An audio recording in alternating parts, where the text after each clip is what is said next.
Baik, selamat pagi Sobat Guntur FM, bertemu kembali bersama saya Tami Krisna dalam sajian Oke Dok, obrolan kesehatan bersama dokter ya. Dan Sobat Guntur FM, pada pagi hari ini seperti yang udah dikatakan oleh rekan Shanti tadi, bahwa kita akan ngebahas tentang satu topik yang emang benar-benar asik banget untuk dibahas. Sebenarnya ini sering banget terjadi kalau kata dokter tadi ya, tapi kira-kira seperti apa sih, seberapa sering sih? Kita sapa dulu dokter kita pada pagi hari ini, ada Dokter Gunawan Landre. Selamat pagi dokter. Selamat pagi Mbak Tami dan pemirsa di rumah. Oke. Pagi. Gimana dok, hari ini kabarnya sehat? Hari ini sehat cuma ya? nggak jadi tenis, harus ke Guntur. Oh gitu, ya tenisnya nanti kalau gitu ya dok Tenisnya ya. nanti ya. Berarti sehat banget memang nih dokter, secara dalamnya sehat, luarnya harus sehat juga ya dok ya. Karena kebetulan pada pagi hari ini kita membahas tentang OCD, Obsessive Compulsive Disorder. Ya kan, tapi pelan-pelan banget ngomongnya biar nggak salah nih Sobat Guntur. Karena topik satu ini sering terjadi ya dok ya sebenarnya ya. Kalau dilihat prevalensinya itu 3 di antara 100 orang itu mengalami ini. 3 di antara 100 orang. Berarti kalau dibilang sering ya sering, kalau dibilang enggak ya enggak gitu dok ya. Tapi sebelum kita melangkah lebih jauh ya dok ya, mau tahu dong sebenarnya OCD ini apa sih? Obsessive Compulsive Disorder. Oke. Begini, jadi Obsessive Compulsive Disorder ini atau gangguan obsesif kompulsif sebenarnya mungkin secara tidak sadar kita sering melihat ya di antara teman-teman atau sanak saudara yang mengalami gejala seperti misalnya mengulang-ulang mengunci pintu karena tidak yakin tertutup atau belum, kemudian mencuci tangan yang berlebihan, menaruh barang harus rapi gitu, kalau tidak dia merasa tidak nyaman gitu, atau menghitung uang berulang-ulang nggak yakin jumlahnya udah betul, seperti itu kira-kira. Oke, simpelnya seperti itu ya dok ya, simpelnya itu seperti yang itu. Di masyarakat seperti itu. Oke. Ya. Tapi kalau definisinya adalah suatu gangguan yang ditandai oleh munculnya gagasan atau pikiran ya atau impuls-impuls dalam otak yang tidak mampu dia itu untuk kendalikan, dan itu sangat mengganggu penderitanya. Oke, itu berarti memang udah bawaan dari lahir ya dok ya? Enggak, biasanya itu terbentuk setelah dia itu usia secara umum ya usia 18 tahun ke atas.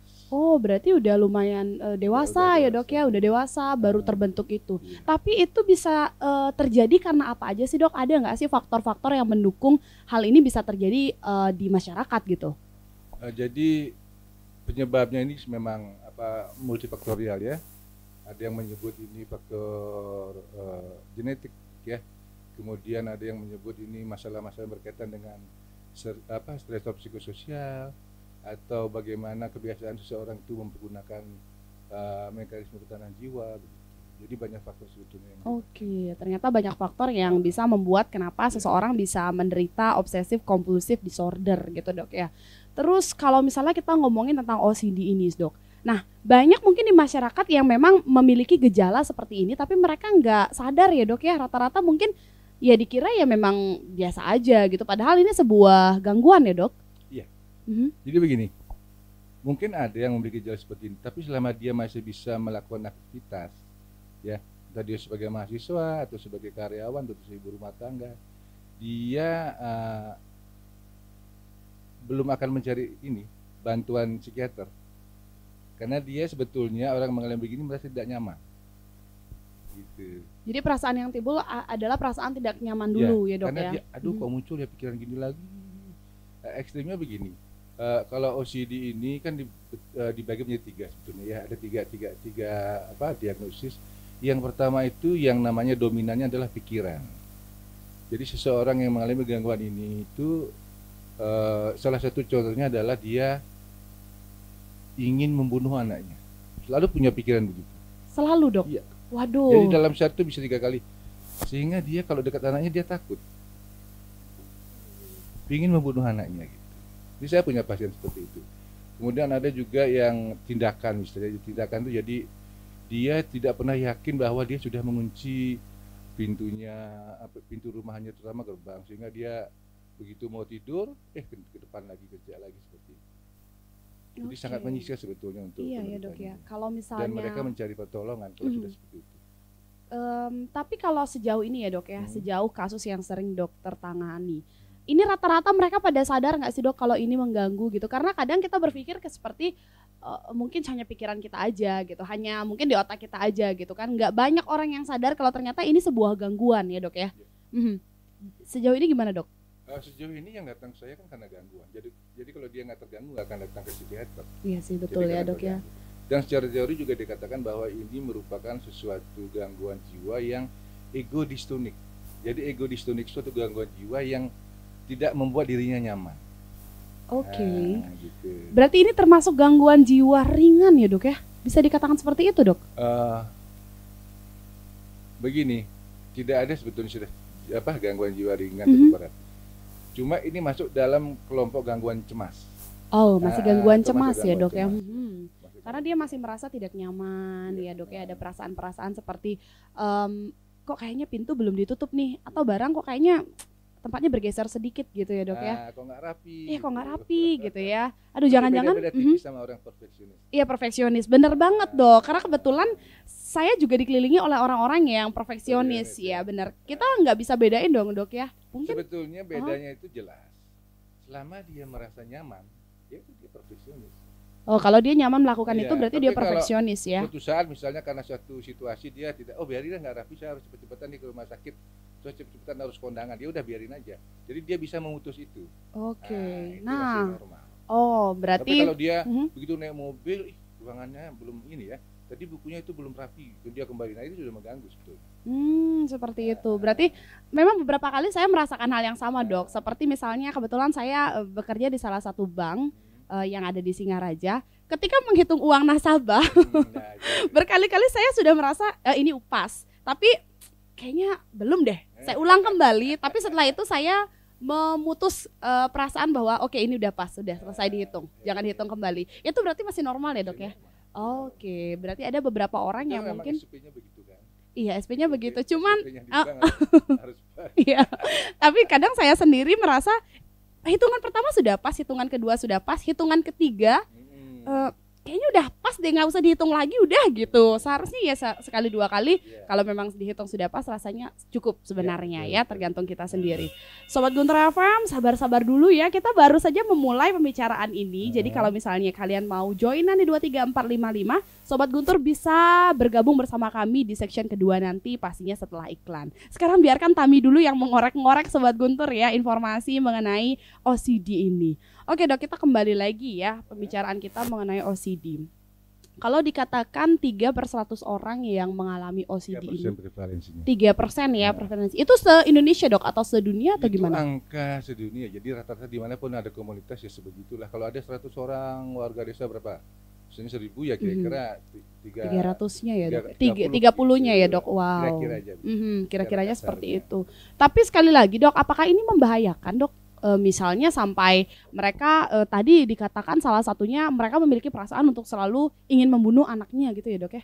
Ya, jadi begini, seperti saya bilang tadi itu ada 3 kelompok ya. Yang pertama itu predominan obsesional. Jadi yang lebih ke arah pikiran aja. Kemudian ada predominal ritual. Jadi mengulang-ulang kayak tadi. Jadi yang ketiga itu campuran. Nah kalau semasih dia itu predominan obsesional dia nggak masalah, cuma dia itu tersiksa gitu. Saya kok begini. Tetapi kalau yang predominan ritual atau tindakan, dia itu dengan melakukan tindakan itu dia akan merasa lebih nyaman. Misalnya, saya ngeliat tuh kok ini ya kurang rapi ya. Kalau dia nggak lakukan untuk merapikan barang itu, dia nggak akan ini cemasnya tinggi. Tapi kemudian dia lakukan itu berkurang cemas. Tapi tetap masih menyiksa karena itu adalah berulang-ulang dan polanya hampir sama gitu. Waktu yang sudah kita lihat udah selesai, terus tiba-tiba ada perasaan cek lagi deh, itu kira-kira gimana ya, itu perasaannya udah mulai nggak nyaman ya dok ya, cemas sendiri ya. Oke, wah. Tapi ini harus dibedakan dengan yang namanya kepribadian ya. Jadi kalau kita mendiagnosis suatu gangguan obsesif kompulsif, salah satu diagnosa bandingnya ya, pembandingnya adalah gangguan kepribadian obsesif kompulsif atau anankastik. Jadi gejalanya dia sama seperti ini, cuma dia sudah tampak terbentuk dari dia masih kecil. Kemudian sampai melewati umur 18 tahun. Kan disepakati bahwa kepribadian seseorang itu tidak akan berubah atau akan menetap setelah umur 18 tahun. Nah, jadi kalau orang mengalami ini saat dia masih kecil gitu kan, dan itu menjadi polanya dia, orangnya rapi, kemudian orangnya begini, seperti mungkin karena dididik orang tua yang keras atau yang disiplin atau bagaimana. Nah, kemudian dia setelah besar mengalami yang seperti ini, kita harus pintar-pintar mengorek-ngorek ini gangguan kepribadian atau memang dia itu gangguan obsesif kompulsifnya.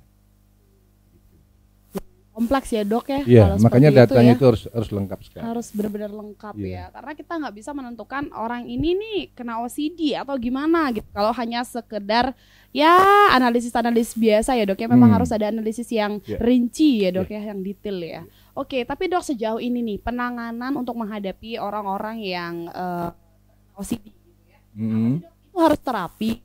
Iya. Gimana? Jadi begini, orang-orang yang mengalami gangguan ini kita harus berikan terapi, jadi medikamentosa, terapi kimia gitu ya, kayak obat lah istilahnya gitu. Di samping itu juga kita lakukan terapi kognitif behavior terapi. Jadi bagaimana merubah kognitifnya dan perilakunya dia dalam menghadapi atau menyelesaikan masalah yang dihadapi sebelum gejala-gejala yang muncul gitu. Yeah. Oke, berarti memang harus ada terapi ya dok ya. Betul. Jadi Sobat Guntur FM, kalau misalnya Anda udah nggak nyaman nih melakukan sesuatu terus, kalau dibilang perfeksionis tapi kok rasanya nggak nyaman melakukan itu,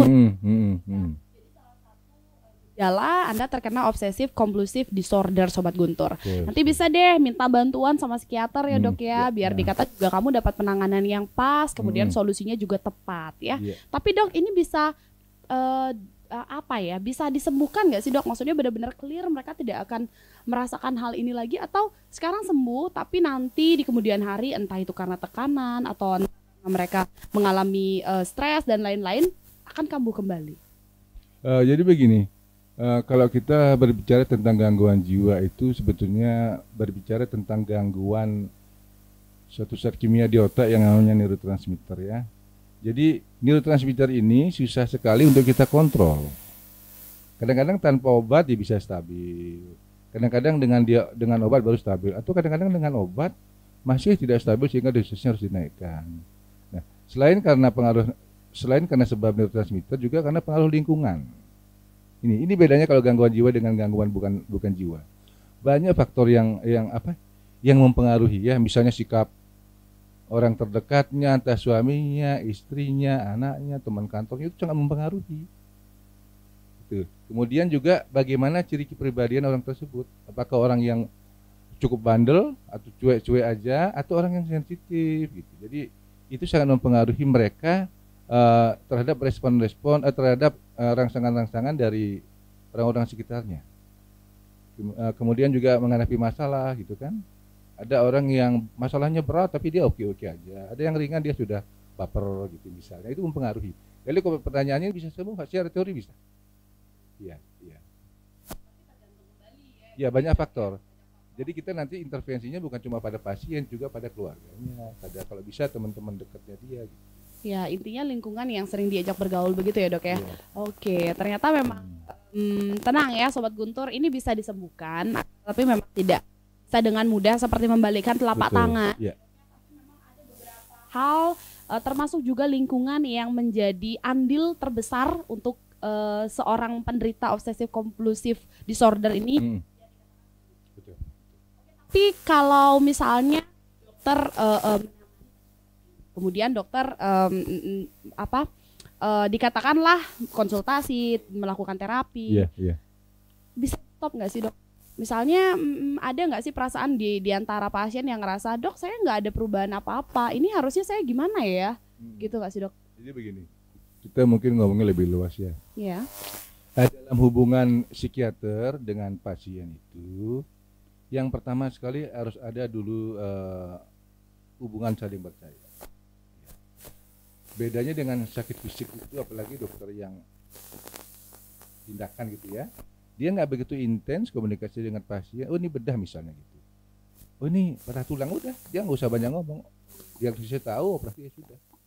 Tapi kalau jiwa ini melibatkan emosi, pikiran, dua pribadi antara pasien dengan dokter, sama-sama pribadinya terlibat, pikirannya gitu ya, karena komunikasinya intens sekali. Sehingga pada hubungan pasien dengan psikiater itu ada dua kemungkinan. Yang pertama adalah terbangunnya suatu transference. Jadi suatu hubungan di mana pasien itu melihat sosok psikiater ya seorang psikiater murni gitu, yang akan membantu dia, yang akan dia ikuti apa nasihat-nasihatnya demikian. Tapi ada juga pasien yang melihat psikiater itu sebagai sesuatu yang bukan psikiater. Jadi oh ini bapak saya nih, kelihatan di figur psikiater ini orangnya nih. Karena dia diantar oleh orang tuanya, dia harus datang ke tempat seorang psikiater. Tapi sebetulnya dia nggak nyaman dengan saya misalnya gitu. Nah itu bisa seperti itu. Atau bisa juga psikiaternya yang tidak nyaman dengan pasiennya gitu. Oh ini bandel banget sih ini pasien gitu. Sehingga, nah kalau terjadi situasi seperti itu, sebelum menjawab pertanyaan tadi, maka kalau di suatu tempat itu ada lebih dari psikiater, sebaiknya kita refer ke teman psikiater yang lain. Nah, bisa direferensikan ya dok ya. Tapi kalau mengatakan dia tidak sembuh-sembuh, kita korek lagi penyebabnya. Sudah melakukan belum dia apa yang kita sarankan. Kadang-kadang mereka bukan bandel, apa namanya ya? Ini kan termasuk golongan kelompok gangguan cemas. Iya. Karena cemasnya itu dia tidak fokus dengan apa yang kita nasihatkan. Oke. Belum apa-apa dia sudah putus asa. Jadi orang gangguan cemas itu orang yang tidak pernah yakin pada dirinya sendiri. Dan cenderung menggantungkan keputusan itu pada psikiater. Oke, jadi dia menyerahkan udah deh ya semuanya deh kepada psikiater gitu ya dok ya. Pokoknya percaya aja berarti. Lain dengan orang gangguan jiwa yang kayak schizofren yang gila itu beda. Itu juga beda ya dok ya pastinya ya. Kalau gangguan cemas di satu sisi kita harus menumbuhkan rasa yakin pada dirinya sendiri bahwa Anda itu tidak apa-apa sebetulnya dalam hal keluhan-keluhan yang banyak itu cuma satu penjelasannya, Anda itu cemas. Hanya cemas saja, perasaan tidak nyaman. Iya, tetapi ada hal-hal yang harus dilakukan. Itu misalnya, biasanya orang cemas itu selain ke psikiater, dia akan mencari referensi lain. Salah satu yang sangat mengganggu adalah media sosial. Media sosial. Dia mencari sendiri teori tentang cemas, obatnya, dan cenderung mereka orang cemas itu mencari hal-hal yang tidak mensupport dia. Katanya nanti saya akan begini kalau gitu. Itu susah kita sebagai seorang psikiater. Iya. Akhirnya nasihat kita apa? Selama Anda masih menjadi pasien saya larang Anda buka media sosial. Saya larang Anda mendengarkan nasihat-nasihat dari orang lain, ngomong dari orang lain, apalagi yang tidak berlatar belakang seorang psikiater, karena itu akan sangat mengganggu proses penyembuhan gitu. Jangankan orang yang memang menderita gangguan cemas ya dok, kita aja yang rasanya normal-normal aja gitu kan, ketika melihat media sosial saya sendiri pun ini toksik nih. Ya kan, aduh ngelihat media sosial jadi insecure sendiri nih, jadi nggak percaya diri. Seharusnya memang tapi kalau kita orang normal kan ngelihat media sosial pertamanya kan netral kan, mencari berita, oh ini nggak bagus nih, ini horor nih, kan begitu. Tapi kalau orang yang cemas tuh enggak, dia di dalam benaknya sudah tersetting, saya mau mencari gangguan cemas yang katanya tetangganya itu membuat orang tergantung dengan obatnya, akan begini, dia mencari yang begitu, sudah negatif dulu dia cari. Sehingga kalau dia ketemu itu akan mengamplifikasi keyakinannya, sehingga bertentangan dengan apa yang seorang psikiater nasihatkan semestinya begitu. Balik lagi ke kekuatan pikiran ya dok ya. Ya memang begitu. Di saat dia dalam serangan akut, itu obat itu berperan sekali. Karena itu akan mengatur neurotransmitter di otak untuk menjadi normal secara relatif. Tapi setelah itu seorang psikiater itu harus membimbing pasien ya OCD atau cemas secara umum untuk dia itu mengambil kendali tentang akan hidupnya sendiri. Bahwa sebetulnya keluhan-keluhan yang Anda alami itu hanya cemas, apapun bentuknya. Itu hanya cemas. Jadi jangan dibesar-besarkan. Intinya seperti itu. Kalau berbicara masalah kekuatan pikiran nih dok ya. Tadi kita berbicara masalah gangguan cemas yang ada di otak, berarti dia bakal terus-terusan pikirannya tuh ngerasa cemas aja gitu kan dok. Nah itu bisa nggak sih dok berdampak ke satu kesehatan diri gitu kan. Yang kedua penyakit lainnya dok. Itu bisa nggak sih dok menimbulkan hal seperti itu? Gimana? Sangat dok? bisa. Itu yang namanya gangguan psikosomatis. Jadi gangguan psikosomatis adalah kondisi psikologi seseorang yang mempengaruhi kondisi medis umum. Maksudnya umum itu fisik. Mempengaruhinya itu apa? Bisa memunculkan gangguan fisik baru, bisa memperberat yang sudah ada, bisa memperlambat penyembuhan, bisa membuat kambuh yang sudah. Luas banget ya dok ya, ternyata ya kekuatan pikirannya luar biasa sebenarnya ya dok ya. Tapi kalau misalnya dia udah kena nih obsesif compulsive disorder, itu gangguan cemas, bisa nggak sih dok gangguan cemas ini meningkat ke menjadi misalnya gangguan jiwa? Gangguan cemas kan gangguan jiwa. Salah satunya gangguan jiwa gitu ya dok. Gangguan cemas itu sudah gangguan jiwa. Oh gitu. Cuma di dalam gangguan jiwa itu ada yang namanya pedoman, penggolongan, dan diagnosis gangguan jiwa. Jadi ada pedomannya. Oh kalau gejalanya ini sudah sekian lama, oh dia masuknya diagnosisnya ini gitu. Jadi kalau orang yang mungkin tadi ditanya maksudnya bisa jadi gila gitu. Iya. Oh enggak, ini beda. Beda ya dok ya. Oke. Jadi ada beberapa kelompok gangguan jiwa. Salah satu film Indonesia yang pernah saya tonton, saya lupa judulnya apa. Yang main adalah siapa ya? Aduh namanya juga lupa. Tapi dia waktu itu saya lihatnya dia adalah seorang yang memang menderita obsesif compulsive disorder ya dok ya. Jadi berulang-ulang menghitung kartu. Itu hanya satu kartu, itu kartu remi. Kemudian dihitung berulang-ulang. Habis itu sudah dihitung dia masih nggak yakin, nggak salah, dia hitung kembali. Berarti satu hari itu dia bisa menghitung beberapa kali, itu juga mengganggu kehidupan sehari-harinya ya dok ya. Sangat-sangat. Itu yang namanya OCD predominan tindakan atau ritual, mengulang-ulang dengan tindakan itu. Oke, berarti kalau di kehidupan sehari-hari deh dok, yang nyata itu seperti yang tadi berarti dok ya, mengunci pintu gitu ya dok ya, berulang-ulang mengunci pintu. Jadi kan ada yang banyak dilakukan orang itu ya, yang kalau saya amati itu, yang pertama adalah ngecek itu, ya ngunci pintu apa gitu ngecek. Yang kedua keteraturan. Ya.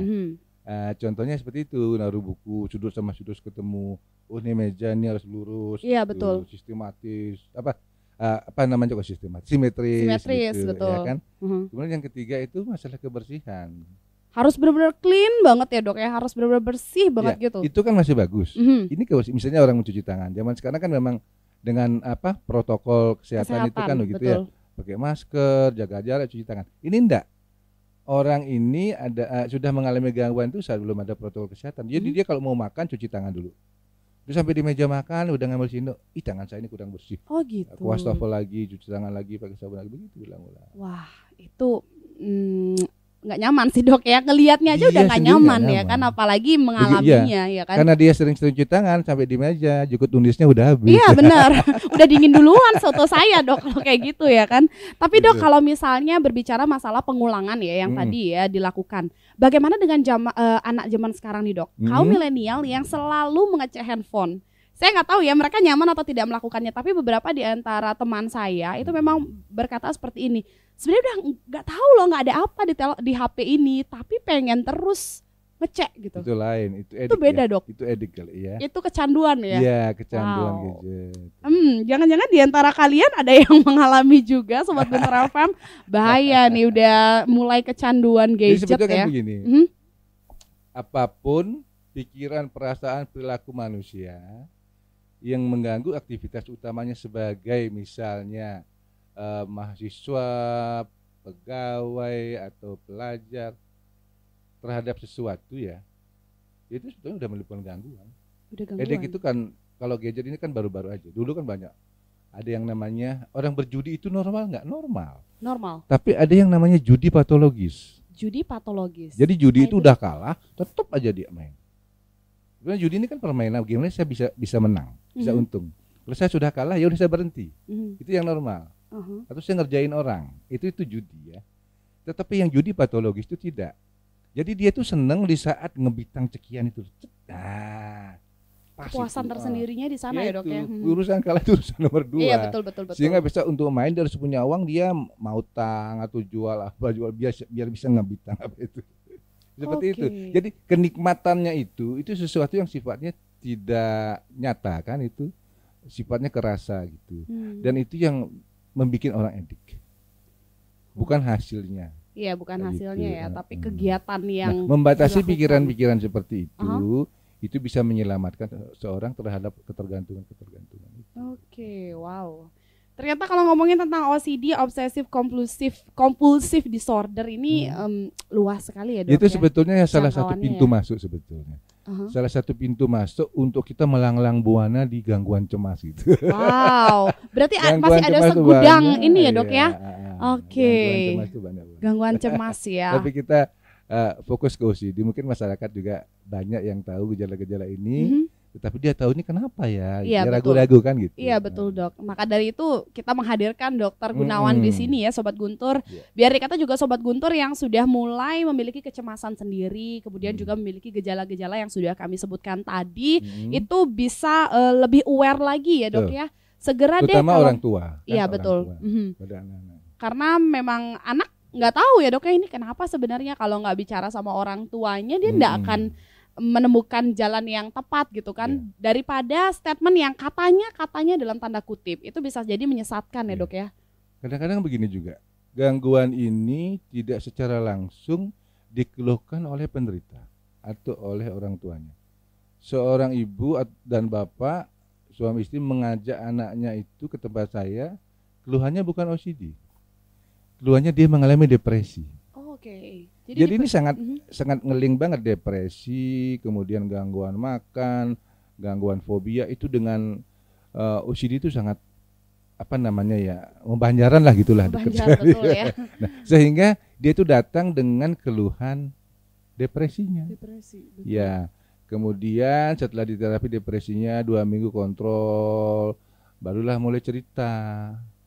Si anak ini cerita, mungkin selama ini disembunyikan sama orang tuanya. Dia mulai cerita, saya sebetulnya juga mengalami gangguan seperti ini, Dok. Oh, berarti dia itu memang depresinya itu bisa dipicu oleh OCD yang dia tidak mampu kendalikan, sehingga dia merasa menjadi putus asa gitu. Aduh, saya kok nggak bisa ya untuk menghilangkan pikiran itu begitu. Tapi ada juga nggak sih, Dok, di antara pasien dokter atau kasus yang pernah dokter temui yang bukan dianya yang dia merasa baik-baik aja, tapi orang lain yang melihat atau misalnya keluarga dekatnya atau teman atau siapapun lingkungannya yang merasa, Dok, ini kayaknya pacar saya nggak bener deh, Dok. Setiap hari cuci tangan terus-terusan, Dok. Mungkin ada yang kayak gitu, Dok. Atau memang harus dari diri sendiri, Dok? Begini, seperti saya bilang tadi, kalau kita arahnya itu adalah OCD, dia pasti tidak nyaman. Tetapi kalau itu terjadi yang seperti itu jelas bukan OCD. Itu pasti gangguan jiwa yang namanya psikotik. Jadi psikotik itu kelompok orang-orang yang bodoh-bodoh gitu. Tapi bodoh itu kan yang kita tahu itu yang sudah on the top gitu ya. Schizophrenia itu berat-beratnya gangguan jiwa. Jadi kita lihat di jalan atau di gangguan bersih. Tapi juga ada yang gejalanya seperti itu, namanya gejala stereotipi, mengulang-ulang apa yang dia lakukan. Tapi tidak konteksnya OCD, konteksnya adalah ini gangguan psikotik. Oke. Ya. Gitu. Wah, semakin digali jadi semakin. Jadi ada hal yang lain yang mendukung bahwa dia itu bukan OCD, bahwa dia itu psikotik gitu. Harus ada kita wawancara gitu untuk menemukan gejala-gejala yang berbeda. Sekali lagi diagnosanya nggak bisa langsung. Ini gini nih, nggak bisa dijudge gitu aja ya, Dok ya. Memang harus didalami harus detail sekali agar bisa diketahui, Sobat Guntur ya. Oke, Sobat Guntur FM, tidak terasa 30 menit sudah kita berbincang di Oke Dok, obrolan kesehatan bersama dokter. Kita bakal melanjutkan kembali obrolan ini, Sobat Guntur. Jadi nanti di session kedua Sobat Guntur bisa joinan di 23455 pastinya untuk menyampaikan pertanyaan maupun diskusi kecil bersama dengan Dokter Gunawan di sini ya. Tapi sebelumnya kita saksikan dulu beberapa iklan yang akan lewat berikut ini. Kembali kepada rekan Shanti, silakan.